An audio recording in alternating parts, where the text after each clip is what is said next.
جی بیٹا first second year class, السلام علیکم۔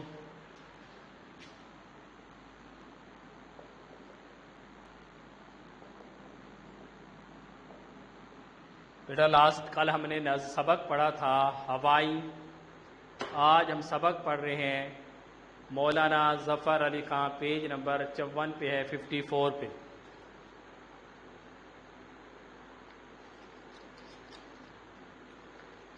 Page number 54 ہے، مصنف ہیں مولانا ظفر علی خان سبق ہے، اور چراغ حسن حسرت شاعر مصنف ہیں۔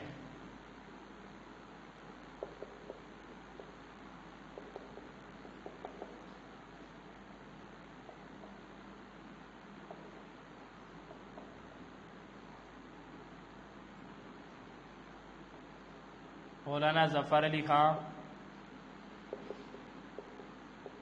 مصنف کا نام ہے چراغ حسن حسرت، تحریک آزادی کے یہ بھی ایک نامور رہنما، 1902 میں پیدا ہوئے اور 1955 میں وفات پائی۔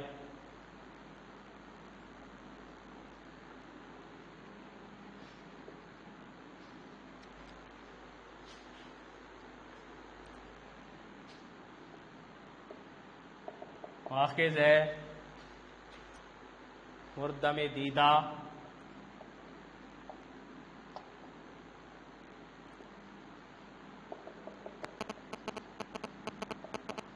سوانح عمری یا خاکہ بھی ہے، مولانا ظفر علی خان۔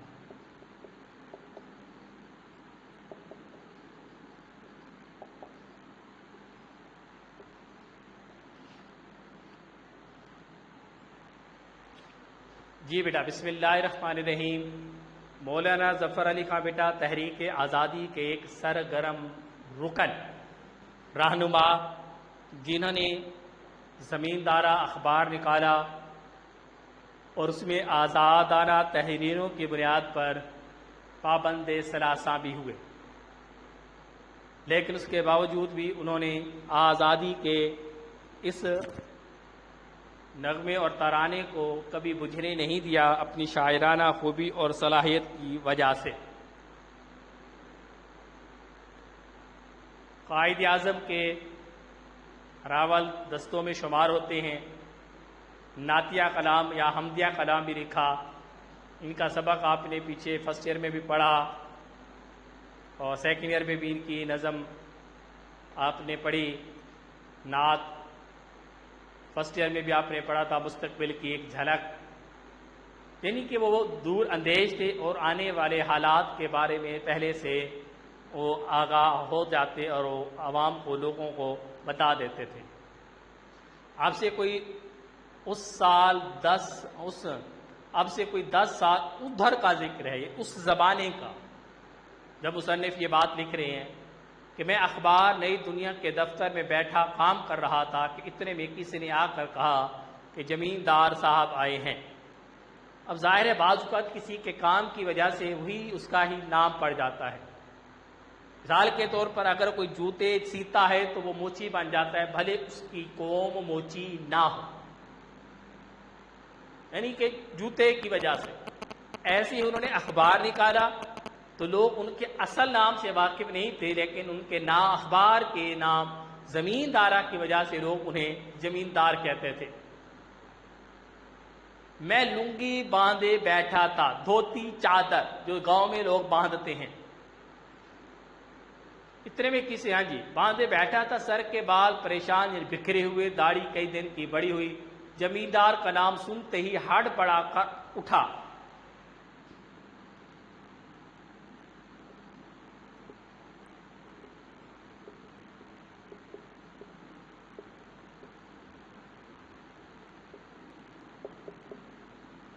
گھبرا کر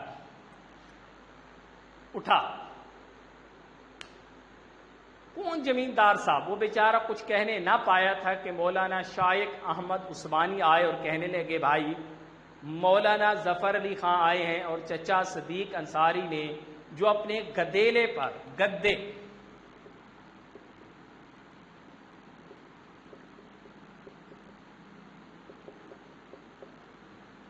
زمین پر بیٹھنے کے لیے جو نرم چٹائی کوئی چیز بچھا دی جائے تو اسے گدا کہتے ہیں.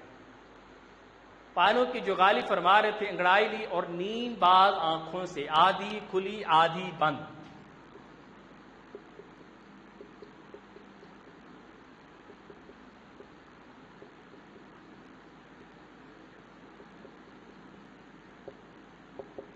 آدھی کھلی آدھی بند آنکھوں سے ادھر اور دیکھ کر ایک گلوری کلے میں دبا لی. پان گلوری.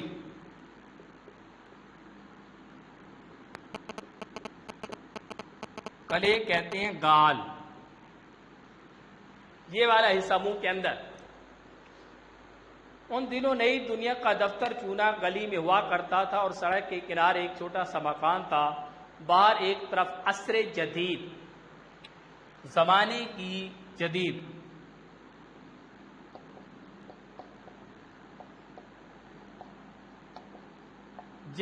پریس تھی جہاں پر اخبارات چھپتے تھے.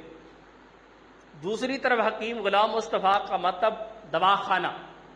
دروازے کے اندر گھسو تو دائنی طرف نئی دنیا آباد تھی اور بائیں طرف مولانا شائق احمد عثمانی نے پرانی دنیا بسا رکھی تھی، یعنی کہ اپنے اہل و عیال اور عربی کی بھاری بھرکم کتابوں کے ساتھ رہتے تھے.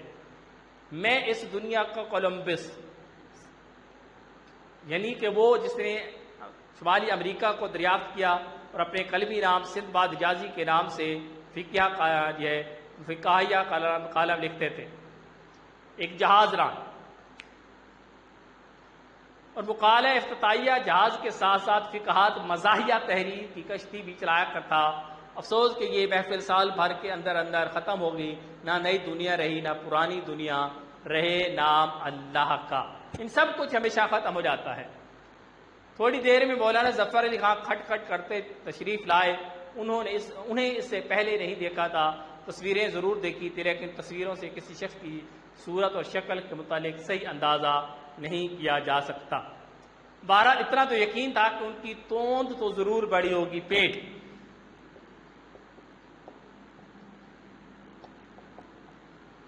مولانا ہے تو پیٹ تو ضرور بڑی ہونی چاہیے.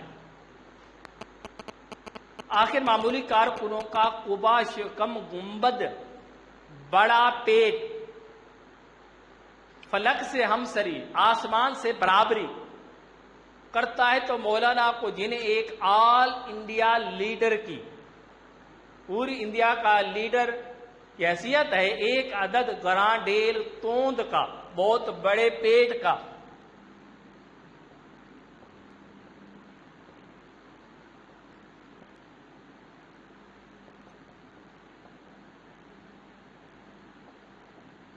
بہت بڑے پیٹ کا مالک ہونا چاہیے. لیکن انہوں نے دیکھ کر سخت مایوسی ہوئی کہ توند نہ امامہ، پیٹ نہ پگڑی. آخر یہ کیسے مولانا اور کیسے لیڈر ہیں؟ یہ راز لاہور آ کر کھلا کہ مولانا توند سے کیوں محروم ہیں. غرض مولانا تشریف لائے اور آتے ہی سائمن کمیشن 1927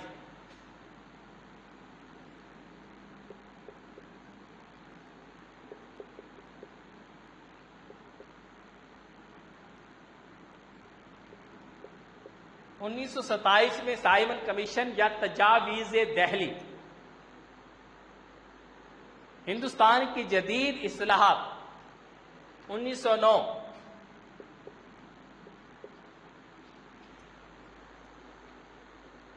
گراؤنڈ ٹیبل،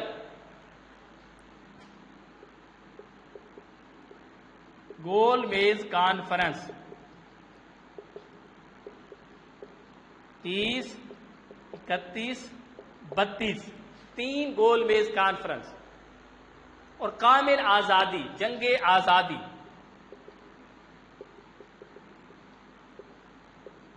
1857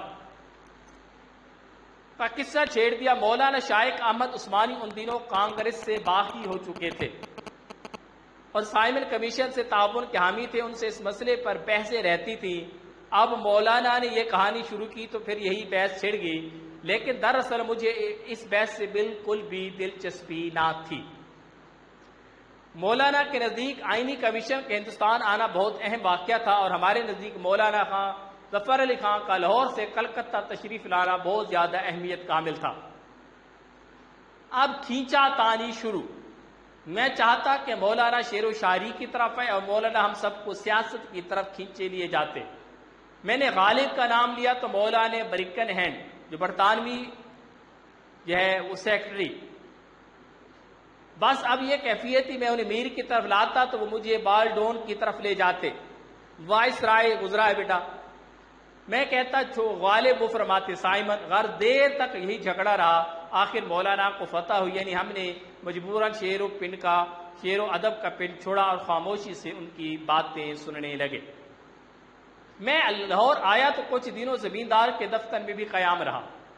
ایک رات کا ذکر ہے کہ کسی نے پچھلے پہر میرا شانہ کندھا ہلایا، میں آنکھیں ملتا ہوا اٹھ بیٹھا، لیکن ابھی صبح قاصب تھی، جھوٹی صبح۔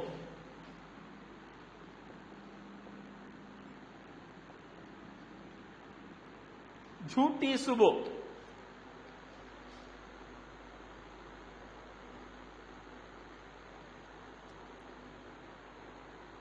ہر طرف تاریکی چھائی ہوئی تھی، صرف اتنا معلوم ہوا کہ کوئی شخص میرے سرہانے کھڑا ہے۔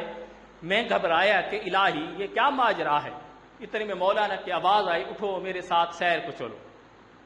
میں سمجھ گیا کہ مولانا سیر کو جا رہے ہیں اور مجھے شرف رفاقت اپنے ساتھ لے جانے کا شرف بخشنا چاہتے ہیں، لیکن خدا بھلے کرے قاضی احسان اللہ مرحوم کا انہوں نے مجھے پہلے ہی بتا رکھا تھا کہ اگر مولانا تمہیں اپنے ساتھ سیر کو لے جانا چاہیں تو ہرگز نہ جائیو۔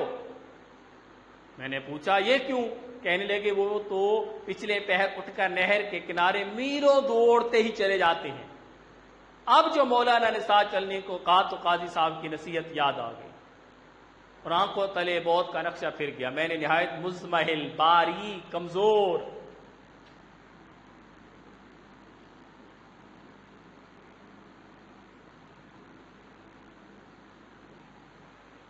کمزور آواز میں کہا، مولانا میں تو سخت بیمار ہوں، رات بخار ہو گیا تھا، اب سر میں شدید درد ہے، پیٹ میں بھی درد ہو رہا ہے، غالباً قولنج ہے، بڑی آنت کا درد، اپینڈس۔ مجھے پہلے بھی یہ مرض ہو چکا ہے اللہ، یہ کہہ کر میں نے آنکھیں بند کر لی۔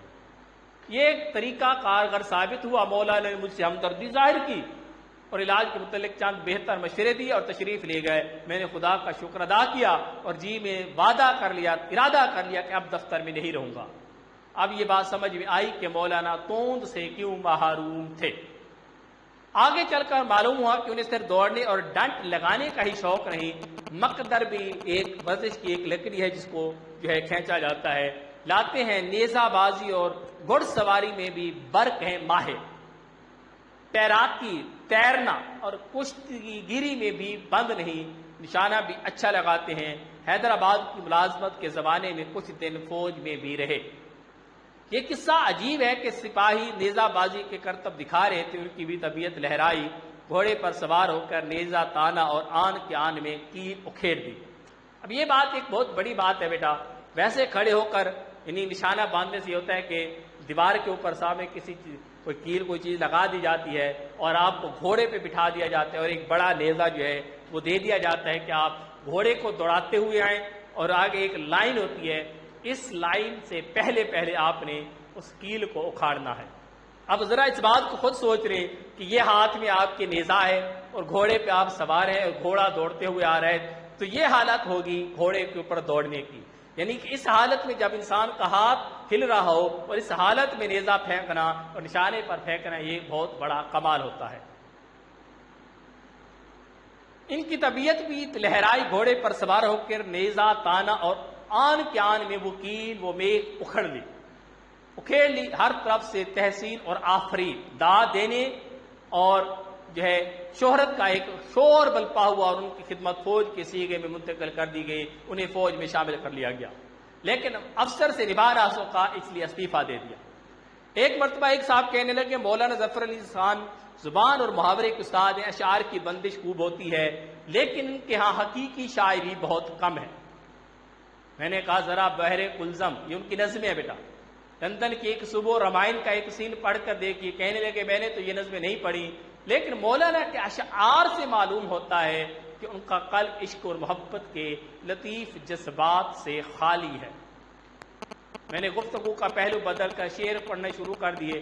پہلے فارسی کے ایک دو شعر سنے، جب وہ جھومنے لگے تو شاد کا یہ شعر پڑھا، دیکھا کہ یہ وہ مست نگاہوں سے بار بار، کہ محبت بھری نگاہوں سے وہ بار بار محبوب جب اپنے عاشق کو دیکھتا ہے تو جب تک شراب آئی کئی دور ہو گئے، کہ ایک عاشق محبوب کی نظروں سے ہی مست ہو جاتا ہے۔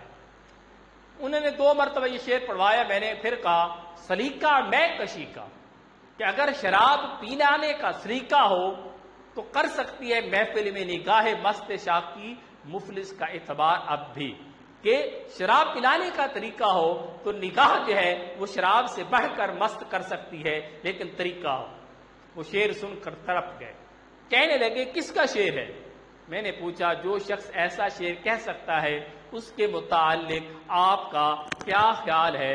تو کہنے لگے کہ اس کے شاعر ہونے میں کوئی شک نہیں ہے۔ یعنی کہ پہلے وہ اس بات کو نہیں مان رہے تھے، لیکن اب کہہ رہے ہیں اس کے شاعر ہونے میں کوئی شک نہیں۔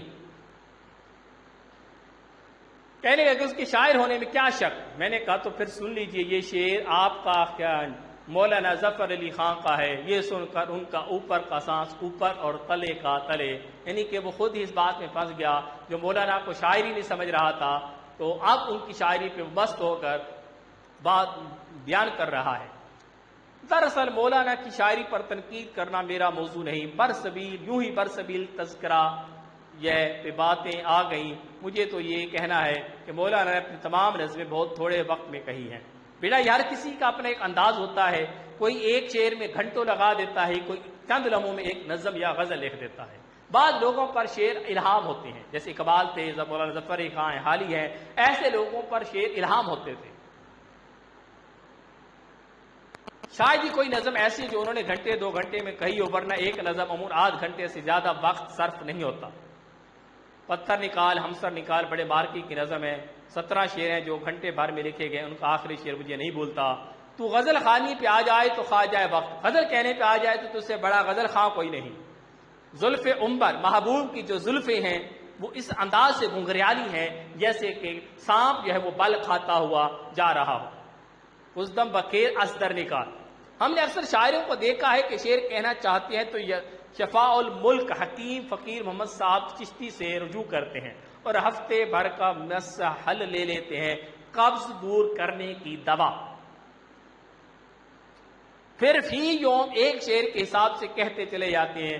یہ نہیں کرتے تو بیوی کو پٹتے ہیں یا اس سے پٹتے ہیں، بچوں کو جھڑکتے ہیں، ذرا گھر میں شور ہوا اور وہ سر کے بال نوچنے لگے، ہائے انقائے مضمون۔ الفاظ شعر دام میں قید میں آ کر چلا گیا، کم بختو ملونو لانتی ہو تمہارے شور نے اسے اڑا دیا۔ بعض لوگوں کا بیٹا یہ انداز ہوتا ہے کہ شور میں نہیں پڑھا جاتا، بعض لوگ شور میں ہی مزے سے پڑھتے ہیں۔ مولانا ظفر علی خان کا یہ حال نہیں کہ جس طرح آپ نثر لکھتے ہیں وہ اس طرح شعر کہتے چلے جاتے ہیں۔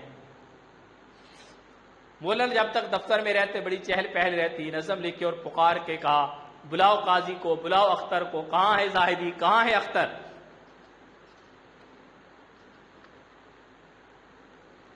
جب سب جمع ہوئے تو مولانا نے نظم پڑھ کے سنائے اور پھر انہیں نت نائی تجاویز سوجتی رہتی تھی، جو 2-3 دن کے چرچے میں غائب و غلا یعنی بھول جاتی تھی۔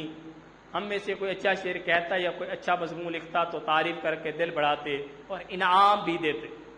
ایک مرتبہ راکب نے لکھنے والے نے مزاحیہ کلام باتوں کے اوپر ایک کالم لکھا، بہت خوش ہوئے، بٹوا نکال کر دے دیا اور کہنے لگے اس میں جو کچھ ہے لے لو، لیکن اکثر لوگ پھر بھی دعائیں مانگتے رہتے کہ اللہ کرے مولانا کہیں دور چلے جائے، عموماً یہ دعائیں قبول ہو جاتی تھی۔ اصل میں مولانا کو اخبار کی زبان اور کتابت کا، املا کی صحت کا بڑا خیال رہتا تھا۔ کاتبوں کی جان الگ مصیبت میں، پہلے بیٹا باقاعدہ طور پر جو ہے یہ قلم کے ساتھ ہر چیز لکھی جاتی تھی، اب تو کمپیوٹرائز ہوتا ہے۔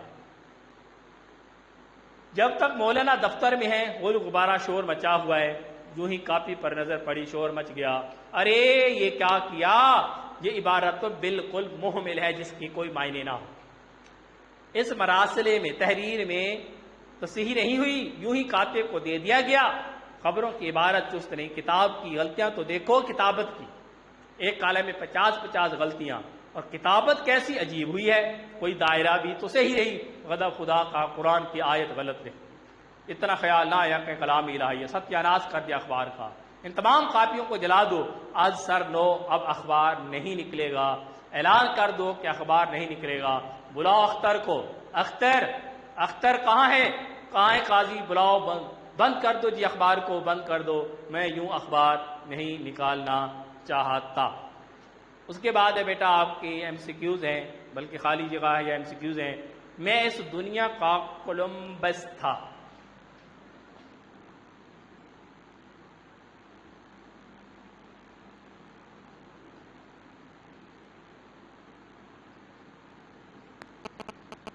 نمبر 2، نہ نئی دنیا رہی نہ پرانی دنیا رہے، نام اللہ کا۔ نمبر 3، مولانا نے اپنی تمام نظمیں تھوڑے وقت میں کہیں۔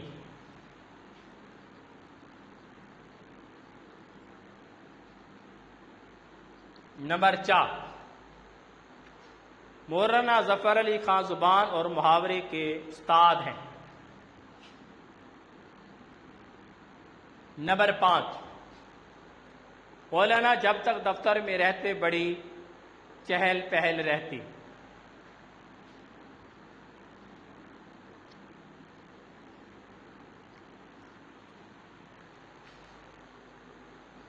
جی بیٹا، تو مولانا ظفر علی خان کا آپ نے پڑھا انداز کہ وہ کس طریقے سے اپنی کتابت اور اپنی اخبار کو چلانے کی جو ہے ان کا ایک انداز تھا، اور یہی ان کی پہچان تھی۔ شاعری کے اندر بھی انہوں نے اپنا ایک مقام اور مرتبہ پیدا کیا، جس کو جو ہے وہ ہم نے پڑھا ان کے شعر کے اندر، کس طریقے سے انہوں نے اپنی شاعری کو جو ہے وہ ایک اہمیت دی، اور اپنے شاعری کو کس طریقے سے انہوں نے آگے کیا۔ یعنی بہت کم یہ مقام بیٹا ملتا ہے لوگوں کو کہ وہ نظم میں بھی وہ کمال کے جو ہے ہوں، اور نثر کے اندر بھی، اور غزلیات کے اندر بھی، حمدیہ کلام بھی، یہ ان کی خوبی اور ان کی صلاحیت ہی ہے کہ جو انہوں نے لکھا، اور قیام پاکستان کے بہت بڑے رہنماؤں میں ان کا شمار ہوتا ہے، اور پاکستان کو بنانے اور پاکستان کی تحریک کے اندر ان کی خدمات جو ہیں وہ یقینی بات ہے قابل ذکر ہیں، اور ان کا نام جو ہے پاکستان کے قیام کے رہنماؤں میں بہت بلند لیا جاتا ہے۔ یہیں تک بیٹا ہمارا یہ لیسن ختم ہو چکا، انشاءاللہ ہم کل جو ہے نیکسٹ لیسن کے ساتھ شروع کریں گے، اس وقت تک کہ بیٹا اللہ حافظ، السلام علیکم۔